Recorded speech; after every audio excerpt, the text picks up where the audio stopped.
Barcelona won. Rayo Vallecano won. And I know my clock is still running, bro. I'm rattled. I ain't gonna lie, I'm a little bit rattled, bro, because I was not impressed by that performance from the club at all. I just wasn't. I don't even really know what to start. Let's go with the lineups, man. Let's just start it from the very, very, very beginning, and we're gonna work our way up. How about that?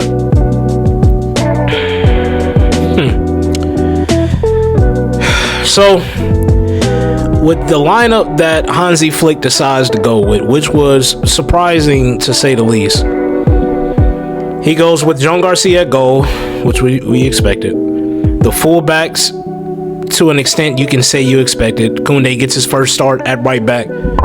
Balde gets his first start at left back. But he said before the game that he was going to rotate, do something different at the center back position because he didn't like what he'd seen from the center backs for the first two games. So he decides to go with Eric Garcia and Christensen. Now, looking at these ratings, if you didn't watch the game, you would think that Eric Garcia had a better game. And I'm going to tell you, I don't think he did. We're going to get more into that. But this was the back four. Pedri, Frankie de Jong in the midfield.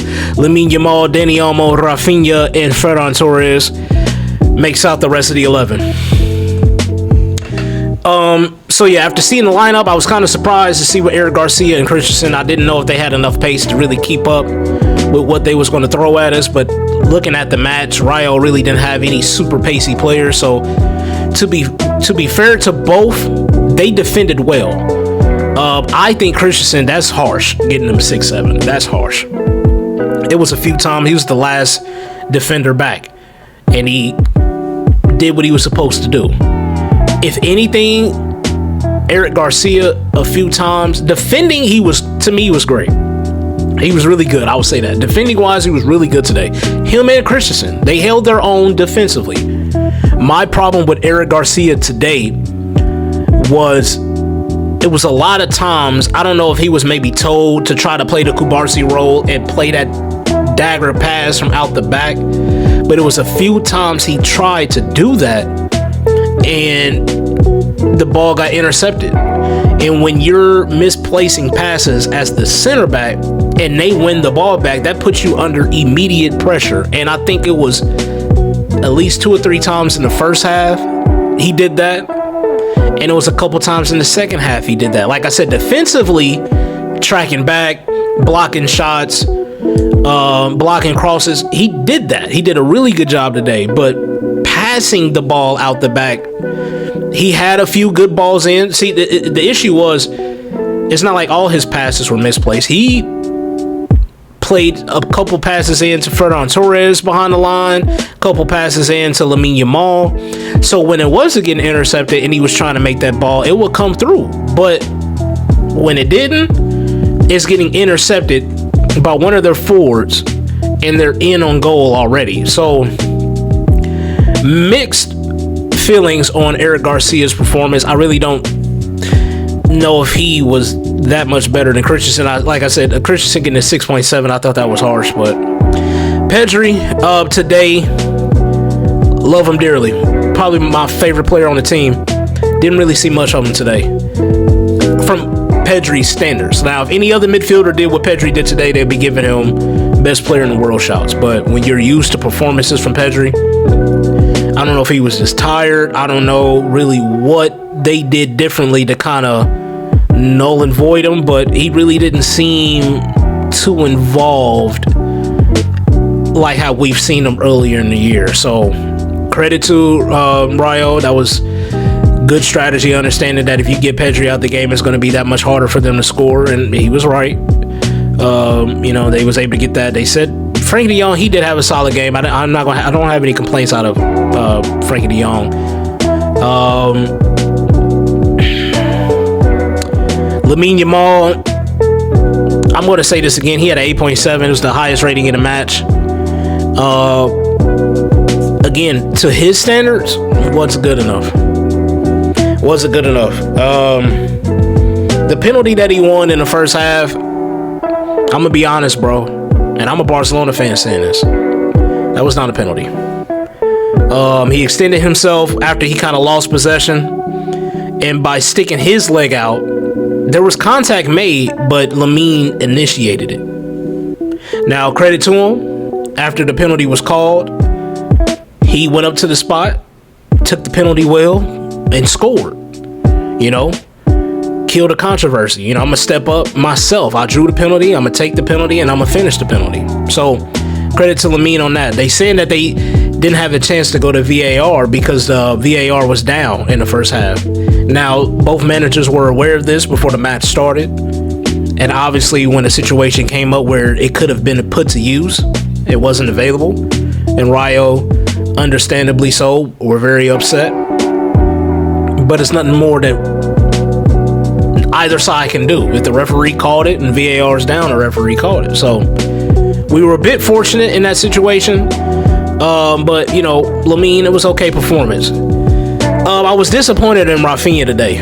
I'm going to be honest, because I have high standards from Rafinha.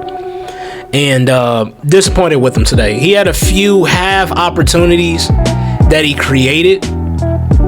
I really wish he would have just took a little bit off after Eric Garcia plays the ball into Rafinha behind the line. He's on the right-hand side. He opens his body as if he's going to take a curling shot. And I think that's what Ferran was anticipating as well. That's why he didn't blitz to the box initially. But by the time he ran, realizing that Rafinha is going to dump it off with his weak foot, he put a little bit too much on it.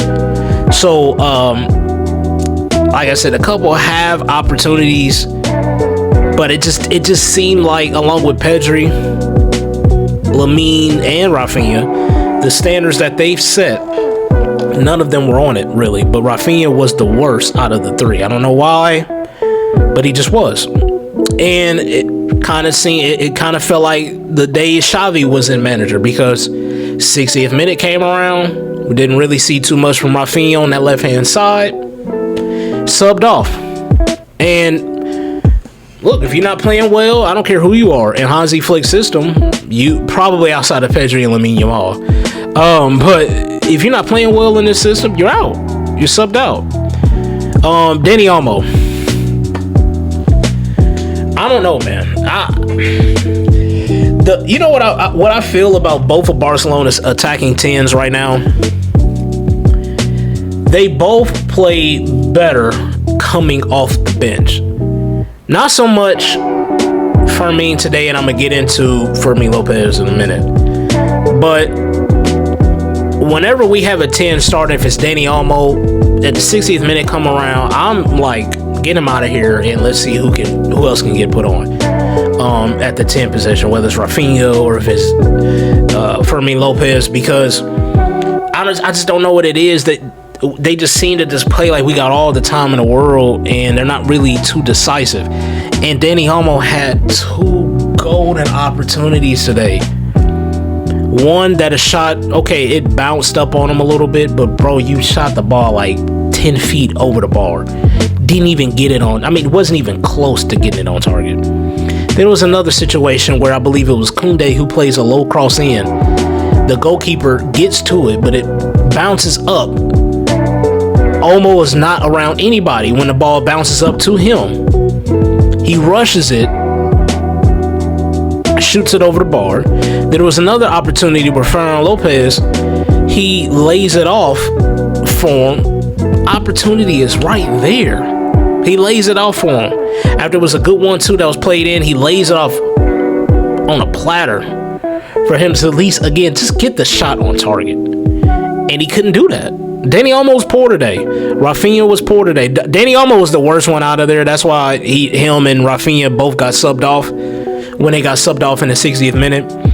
When Rashford and Fermin Lopez got subbed on for the first 10 to 15 minutes, didn't even recognize that they even got subbed in the match. I'm going to be honest. Now, for Rashford's case, after the 10 minutes, not really recognized he's been on the pitch. He got subbed on the 60th something minute. I want to say around the 70th, 75th minute.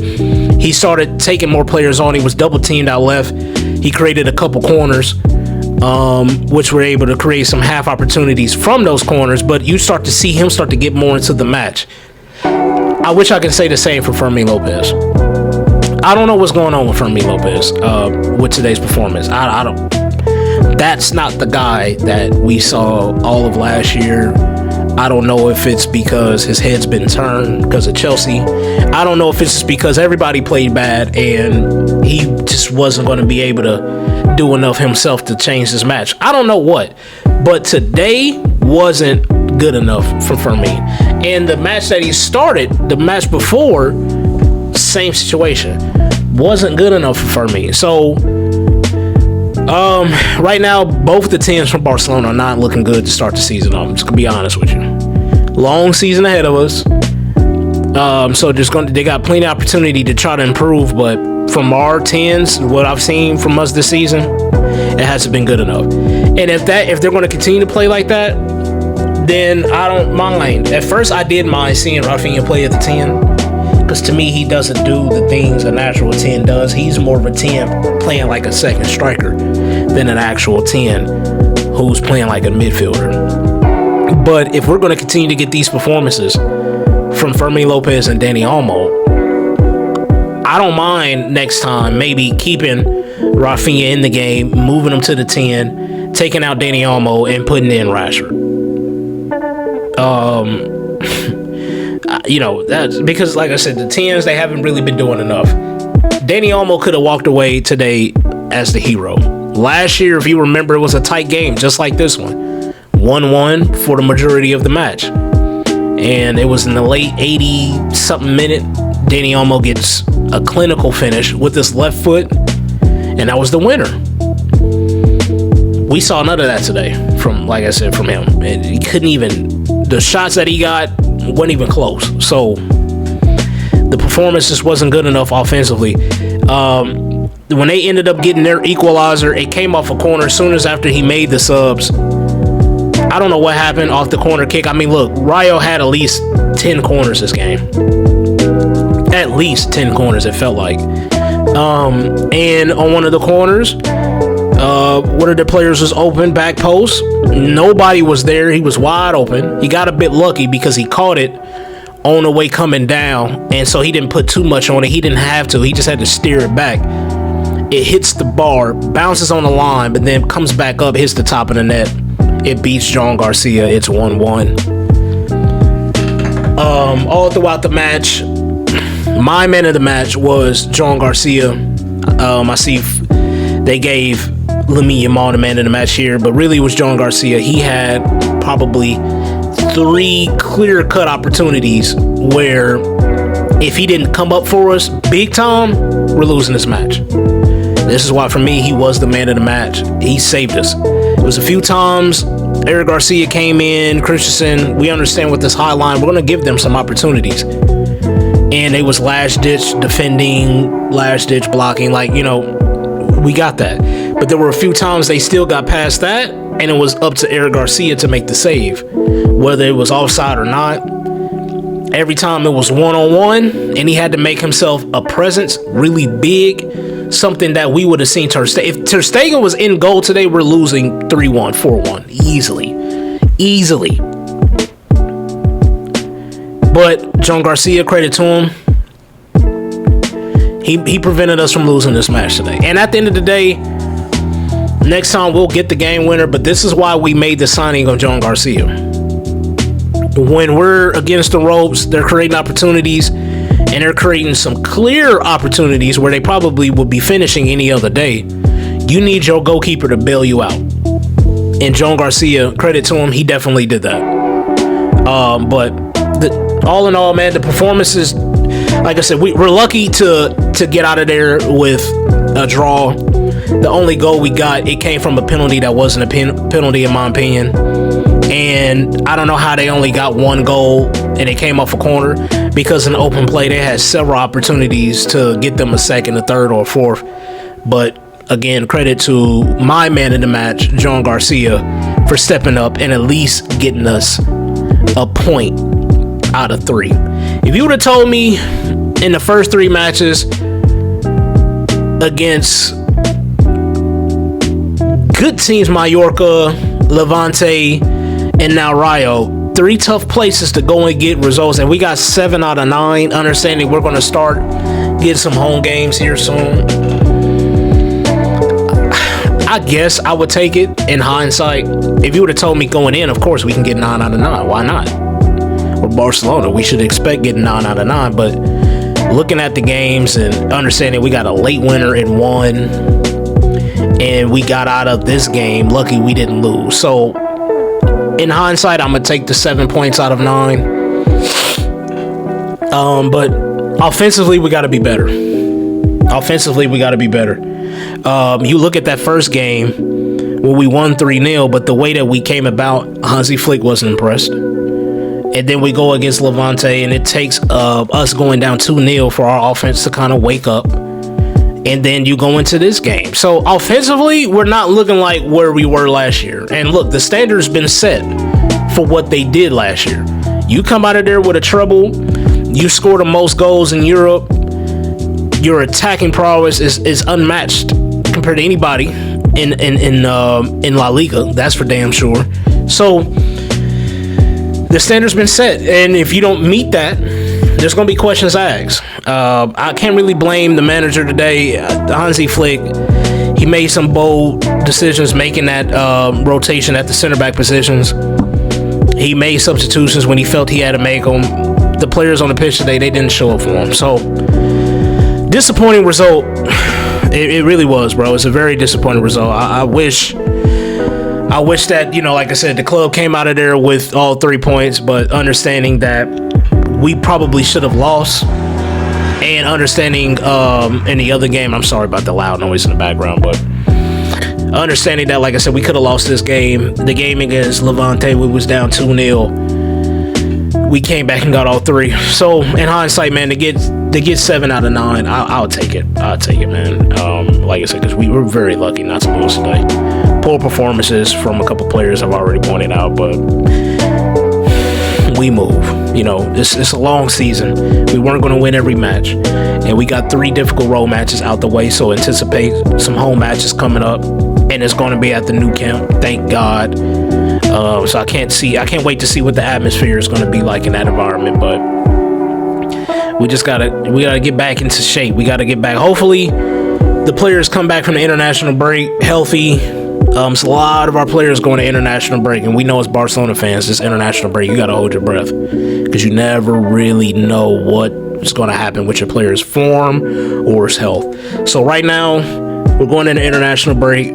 I just hope that the players come back healthy and ready to get this second half of the season going, because after we play Valencia at home, we got to go to St. James Park.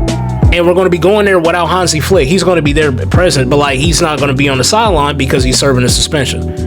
So when we come back from international break, we don't have a lot of time to play around. We got a game Sunday, and then we got a game Thursday in the Champions League. So I hope the boys is ready, man. I hope this draw here is a wake-up call, understanding that they really got lucky, and 2 of them probably could have lost 2 games out of the first 3, but got a win and a draw. So I won't make too much of a fuss of it. Disappointing result, but it's a long season, and we got some opportunities to capitalize whenever Madrid or Bilbao drops points. So let me know what y'all thought of this game, man. It was a frustrating watch for me. It definitely was, but understanding that we'll get better. You can't be too upset, but we'll get better. Who was y'all man in the match? Who disappointed y'all today? What could we have done better to ultimately get to 3 points? But yeah, man, it sucks that we drop points, but we move, man. So if you're watching this, I do appreciate you for making it this far to the video. Make sure you leave a like, comment what you thought of the game, subscribe if you haven't. We got more content coming out during this 2-week international break, and then we're going to pick back up when our Liga starts, when we play a home game against Valencia. So I'll catch y'all on the next video, man. But until then, I see y'all when I see y'all, man. Tony, aka Two Tone, I'm out.